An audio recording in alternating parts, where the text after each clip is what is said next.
Tokyo, a city that never seems to rest. Beneath its neon lights and unending flow of workers, the rhythm of ambition beats relentlessly. And at the very top of this system stands a woman who embodies both Japan's strength and its struggle. Prime Minister Sanae Takaichi, when she walks onto the stage, applause fills the room, cameras flash, journalists lean forward, waiting for her words. We must all pull together across all generations and work as one to rebuild the LDP, she says firmly, her voice carrying the conviction of someone who has lived by those words.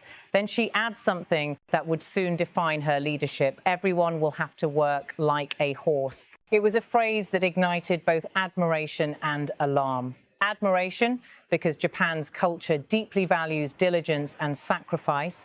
Alarm, because Japan has been fighting a long battle with the consequences of overwork, exhaustion, burnout, and even death. Sanae Takaichi's rise to power is historic. She is Japan's first female prime minister, a conservative stalwart who spent decades in the male-dominated corridors of the Liberal Democratic Party. To her supporters, she represents resilience and reform, proof that women can lead even in Japan's most traditional political landscape. To her critics, she represents the persistence of an old, unforgiving work ethic that the nation has tried and often failed to change. Her words were not just rhetoric, they were lived truth. During a recent parliamentary session, Takaichi admitted that she sleeps only 2 to 4 hours a night. She said it almost casually, a fact, not a complaint. But to many Japanese citizens, it was more than an admission. It was a symbol of a system that demands too much from those at the top and, by extension, from everyone else below. Her confession came after controversy erupted earlier that week. The Prime Minister had reportedly called her staff for a meeting at 3 in the morning, demanding immediate preparation for a parliamentary debate scheduled later that day.